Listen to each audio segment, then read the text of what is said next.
Friends, welcome back to my channel your online teacher. ഇന്ന് നമ്മൾ പറയാൻ വേണ്ടി പോകുന്നത് പാർട്ട്ണർഷിപ്പ് അക്കൗണ്ട്സിൽ നിന്ന്, അതായത് അക്കൗണ്ടൻസി പാർട്ട് എയിൽ നിന്ന് നിങ്ങൾ നിർബന്ധമായിട്ടും പഠിക്കേണ്ട 10 പ്രോബ്ലംസ് ആണ്.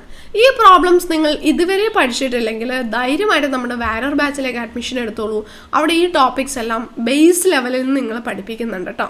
അപ്പോൾ നമ്മൾ പഠിച്ചു കഴിഞ്ഞ് ഇങ്ങനെ ഇരിക്കുകയാണെങ്കിൽ ഇപ്പോൾ ഇത്രയും ദിവസം അതിന് വളരെ കുറച്ച് ദിവസം എക്സാമിനുള്ളൂ, റീവാലുവേഷൻ അക്കൗണ്ട് പഠിച്ചിട്ടുണ്ടോ എന്ന് നോക്കണം. അത് കൂടുതലും റിട്ടയർമെൻറ്റിൽ നിന്ന് ക്വസ്റ്റ്യൻ വരാനാണ് സാധ്യത. പാർട്ട്നേഴ്സ് ലോൺ അക്കൗണ്ട് പഠിച്ചിട്ടുണ്ടോ എന്ന് നോക്കണം. 2 ടൈപ്പ് ഉണ്ട്, പ്ലസ് ഇൻട്രസ്റ്റും ഉണ്ട്, ഇൻക്ലൂഡിങ് ഇൻട്രസ്റ്റും ഉണ്ട്. ഇത് രണ്ടും പഠിച്ചിട്ടുണ്ടെന്ന് ഉറപ്പ് വരുത്തണം.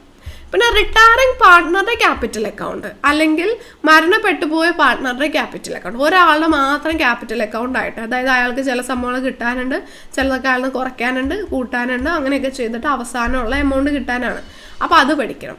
പിന്നെ പ്രോഫിറ്റിൻ്റെ കാൽക്കുലേഷൻ എന്ന് പറയുമ്പോൾ ഒരാൾ മരണപ്പെട്ടു അല്ലെങ്കിൽ ഒരാൾ റിട്ടയർ ആയി, ആ റിട്ടയർ ആവുന്നതിന് തൊട്ട് മുന്നേ അല്ലെങ്കിൽ മരണപ്പെടുന്നതിന് തൊട്ട് മുന്നേ വരെയുള്ള അയാളുടെ പ്രോഫിറ്റ്സ് കാൽക്കുലേറ്റ് ചെയ്യാൻ ചോദിക്കാറുണ്ട്. അത് കുറച്ചൊരു ചെറിയൊരു മോഡറേറ്റ് ലെവലിലുള്ള ഒരു ക്വസ്റ്റ്യൻ, ഡിഫിക്കൽട്ടി ലെവൽ കുറച്ചുള്ള ഒരു ക്വസ്റ്റ്യനാണ്. അത് പക്ഷേ പഠിക്കുന്ന A+നെ ബാധിക്കും. പിന്നെ ഗുഡ് വില്ലിൻ്റെ അഡ്ജസ്റ്റ്മെൻറ്റ്, അത് കൂടുതലും റിട്ടയർമെൻറ്റിൽ നിന്ന് വരാനാണ് സാധ്യത, അതുകൊണ്ട് അതും പഠിക്കണം. പിന്നെ ratio, sacrificing ratio, gaining ratio, new ratio പഠിക്കുന്ന ഒരു 2-3 മാർക്കിന് ചോദിക്കും. Then profit and loss appropriation account 5-4 മാർക്കിന് ചോദിക്കുന്ന ഒരു ചോദ്യമാണ്. ഇൻട്രസ്റ്റ് ഓൺ ക്യാപിറ്റൽ 3-4 മാർക്കിന് ഒരു പ്രോബ്ലം ഉണ്ടാകും. ഇൻട്രസ്റ്റ് ഓൺ ഡ്രോയിങ്സ് 3-4 മാർക്കിന് ഒരു പ്രോബ്ലം ഉണ്ടാകും. ഗുഡ് വില്ലിൻ്റെ കാൽക്കുലേഷൻ, സൂപ്പർ പ്രോഫിറ്റ് മെത്തേഡോ ആവറേജ് പ്രോഫിറ്റ് മെത്തേഡോ ക്യാപിറ്റലൈസേഷനോ ഒന്നും അല്ലെങ്കിൽ വെയ്റ്റഡ് ആവറേജ് പ്രോഫിറ്റ് മെത്തേഡോ ചോദിച്ചേക്കാം. ഇൻ ടോട്ടൽ നമുക്ക് അവിടെ ഒരു 5 മെത്തേഡ് വരുന്നുണ്ട്. ഈ 5ഉം പഠിക്കണം. ഇത്രയും പ്രോബ്ലം ക്വസ്റ്റ്യൻസ് നിങ്ങൾ പഠിച്ചിട്ടുണ്ടോ എന്ന് നിങ്ങൾ ഉറപ്പ് വരുത്തണം കേട്ടോ.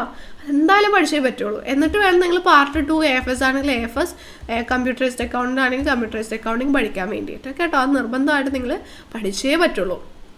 പിന്നെ കുറച്ച് തിയറി ക്വസ്റ്റ്യൻസ് ഉണ്ടല്ലോ സ്ഥിരമായിട്ട് വരുന്നത്, മിസ് വീഡിയോ ചെയ്തിരുന്നല്ലോ. ഫിക്സഡ് ക്യാപിറ്റലും ഫ്ലക്ച്വേറ്റിംഗ് ക്യാപിറ്റലും തമ്മിലുള്ള ഡിഫറൻസ്, അങ്ങനെയുള്ള കാര്യങ്ങൾ. പിന്നെ പാർട്ട്ണർഷിപ്പ് ഡീഡ് സൈലൻ്റ് ആണെങ്കിൽ കുറച്ച് കാര്യങ്ങൾ വരുന്നത്, ഗുഡ് വില്ലിനെ അഫക്റ്റ് ചെയ്യുന്ന ഫാക്ടേഴ്സ്, അങ്ങനെ കുറച്ച് കാര്യങ്ങളുണ്ടല്ലോ, അതും പഠിച്ചു വെച്ചേക്കാം കേട്ടോ. അപ്പോൾ വീഡിയോ ഹെൽപ്ഫുൾ ആയിട്ടുണ്ടാവുമെന്ന് വിചാരിക്കുന്നു. ഇതൊന്നും പഠിച്ചിട്ടില്ലെങ്കിൽ ധൈര്യമായിട്ട് നമ്മുടെ കൂടെ വാരർ ബാച്ചിലേക്ക് അഡ്മിഷൻ എടുത്തോ. ഈ പ്രോബ്ലം ഒക്കെ പഠിച്ച് നമുക്ക് പോകാൻ പറ്റും കേട്ടോ. Okay, thank you.